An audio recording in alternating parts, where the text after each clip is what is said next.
हाँ जी दोस्तों, तो कैसे हैं आप सब। उम्मीद करता हूँ आप सब बहुत अच्छे होंगे। तो स्वागत है आप लोगों का ज्ञान सूत्रा के एक और नई वीडियो में, जहाँ पे कि आज हम बात करने वाले हैं ऑल्टर स्टेटमेंट के बारे में। हम देखने वाले हैं कि ऑल्टर स्टेटमेंट का इस्तेमाल करके जो हमारे ऑलरेडी एग्जिस्टिंग टेबल्स हैं उनमें हम चेंजेस कैसे कर सकते हैं। तो पिछली वीडियो में हमने अपडेट स्टेटमेंट के बारे में जाना था। तो अगर आप लोगों को अपडेट स्टेटमेंट के बारे में नहीं पता है तो मैं रिकमेंड करूंगा आप जाके पहले वो वीडियो देखिए और उसके बाद इस वीडियो को कंटिन्यू करिए। तो चलिए चलते हम सीधा अपने नोट्स के अंदर और समझते हैं ऑल्टर स्टेटमेंट के बारे में। तो अब हम आ चुके हैं अपने नोट्स के अंदर और चलिए ऑल्टर स्टेटमेंट के बारे में समझ लेते हैं। The alter statement in MySQL is used to modify an existing database object such as table. यानी कि जो हमारे ऑलरेडी टेबल एग्जिस्ट कर रहे हैं, अगर मुझे उनमें कुछ मॉडिफिकेशन करना है, अब चाहे वो मुझे टेबल लेवल पे करना है, मुझे वो कॉलम लेवल पे करना है या फिर मुझे वो रो लेवल पे करना है, अगर मुझे उसमें कुछ भी मॉडिफिकेशन करना है तो मुझे ऑल्टर स्टेटमेंट का इस्तेमाल करना पड़ेगा। It allows you to add, modify और delete columns, change the structure of the table and perform other structural modifications. यानी कि अगर मुझे कॉलम्स में कुछ ऐड करना है, कुछ चेंज करना है या फिर कुछ डिलीट करना है तो उसके लिए मैं ऑल्टर टेबल कमांड का यूज कर सकता हूं। अगर मुझे टेबल के स्कीमा में या उसके स्ट्रक्चर में कुछ चेंज करना है, यानी कि मुझे एक नया कॉलम ही ऐड करना है या पूरा का पूरा कॉलम ही डिलीट करना है, तो उस केस में भी मुझे ऑल्टर टेबल का इस्तेमाल करना पड़ेगा। या फिर अगर मुझे टेबल के जो परमिशंस होते हैं, जो एडमिन राइट्स होते हैं, अगर उनको भी मॉडिफाई करना है तब भी मैं ऑल्टर टेबल कमांड की मदद से वो चीजें कर सकता हूं। तो ऑल्टर टेबल कमांड का सिंटेक्स कुछ इस तरीके से रहता है। ऑल्टर टेबल, फिर हम देंगे टेबल का नाम और उसके बाद हम देते हैं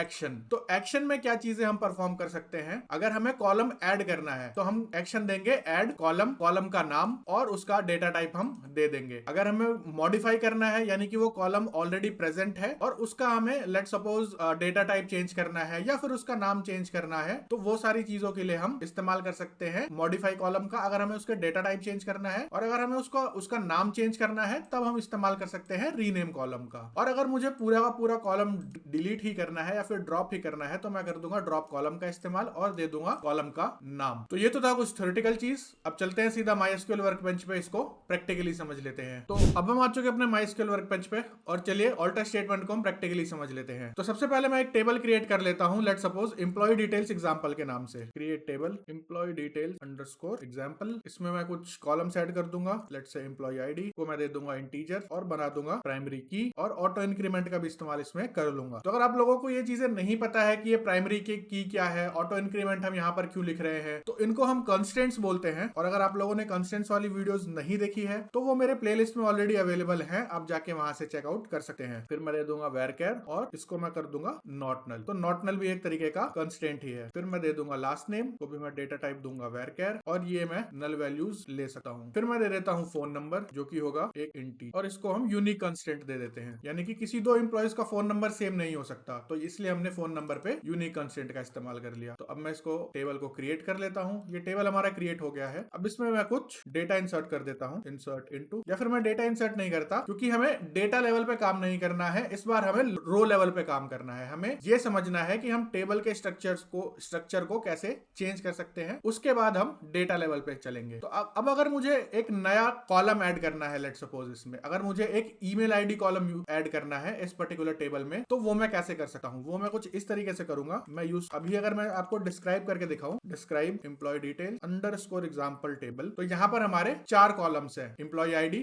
फर्स्ट नेम, लास्ट नेम और फोन नंबर। अब मुझे इसमें ईमेल आईडी और ऐड करना है, तो मैं कैसे करूंगा, ऑल्टर टेबल ऐड कॉलम, फिर मैं दूंगा कॉलम का नाम, तो मैं दे देता हूँ ईमेल और मैं दे दूंगा उसका डेटा टाइप, तो यहाँ पर आ जाएगा वेरकेर 50। और अब अगर मैं इसको रन करूंगा, ओके ऑल्टर टेबल, मैंने टेबल का नाम तो दिया ही नहीं, तो employee details underscore example add column, और अब अगर मैं इसको सेलेक्ट करके रन करूंगा तो ये हमारा सक्सेसफुली रन हो चुका है। और अब अगर मैं यहाँ पर डिस्क्राइब टेबल करता हूँ तो आप यहाँ पर देखेंगे एक नया कॉलम ऐड हो चुका है ईमेल कॉलम के नाम से। अगर मुझे ऑलरेडी एग्जिस्टिंग टेबल जो है, अगर जो मेरा ऑलरेडी एग्जिस्टिंग कॉलम है उसके स्टेटस को कुछ मॉडिफाई करना है, अब लेट सपोज मैं चाहता हूँ कि जो मेरा फोन नंबर है, फोन नंबर इवन दो वो इंटीजर ही रहेगा, बट मैं इसका डेटा टाइप जो है वो चेंज करना चाहता हूँ वेरकेर से, तो वो मैं कैसे कर सकता हूँ, तो वो मैं कुछ इस तरीके से करूंगा, ऑल्टर टेबल और फिर मैं दे दूंगा टेबल का नाम एम्प्लॉय डिटेल्स अंडरस्कोर एग्जांपल, फिर मैं करूंगा मॉडिफाई कॉलम, क्योंकि मुझे यहाँ पर इस बार कॉलम को मॉडिफाई करना है। कौन से कॉलम को मॉडिफाई करना है, फोन नंबर को, और यहाँ पर मैं दे देता हूँ वेरकेर लेट से 10, क्योंकि मुझे पता है कि फोन नंबर सिर्फ 10 डिजिट्स का ही हो सकता है। और अब अगर मैं इसको रन करूंगा तो ये सक्सेसफुली रन हो चुका है। और अब अगर मैं डिस्क्राइब टेबल का यूज करूंगा तो आप यहाँ पर देखेंगे जो फोन नंबर का डेटा टाइप पहले इंटीजर था,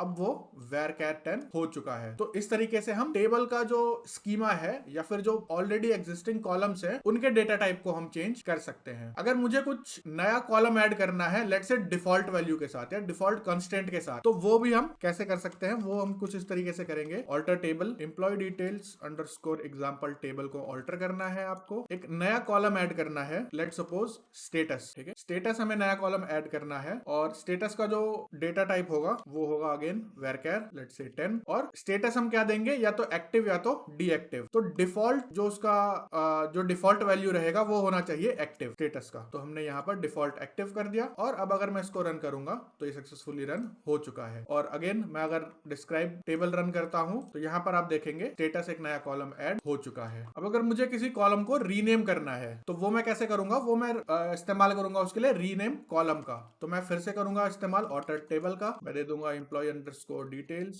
अंडरस्कोर एग्जांपल रीनेम कॉलम। अब मैं चाहता हूं लास्ट नेम को मैं सर नेम से रीनेम कर दूं, तो last name to surname. और अब अगर मैं इसको रन करने जाऊंगा और मैं डिस्क्राइब स्टेटमेंट को रन करूंगा तो आप यहाँ पर देखेंगे लास्ट नेम वाला जो कॉलम है वो सर नेम में चेंज हो चुका है। तो कुछ इस तरीके से हम कॉलम का नाम भी चेंज कर सकते हैं। अब अगर मैं चाहता हूं कि ईमेल कॉलम जो है मैं उसको डिलीट कर दूं, फॉर सम रीजन मुझे ऐसा लग रहा है कि ईमेल कॉलम मेरे काम का नहीं है, तो उसके लिए हम क्या करेंगे, हम इस्तेमाल करेंगे ड्रॉप कॉलम का। तो मैं यूज करूंगा alter statement employee details example table drop column, फिर मैं दे दूंगा कॉलम का नाम यानी कि ईमेल। और अब अगर मैं इसको रन करूंगा और फिर से मैं डिस्क्राइब टेबल कमांड रन करूंगा तो आप यहाँ पर देखेंगे ओके, यहाँ पर मुझे ये YT डेटाबेस सेलेक्ट करना है और मैंने इसको रन कर दिया। और अब अगर आप देखेंगे तो यहाँ से ईमेल कॉलम जो है वो ड्रॉप हो चुका है। तो कुछ इस तरीके से हम ऑल्टर टेबल का इस्तेमाल करके हम टेबल लेवल मॉडिफिकेशंस कर सकते हैं अपने डेटाबेस के अंदर। तो उम्मीद करता हूं आप लोगों को इस वीडियो से कुछ ना कुछ सीखने को मिला है। तो मिलते हैं अगले वीडियो में, तब तक के लिए पढ़ते रहिए और एकदम मस्त रहिए।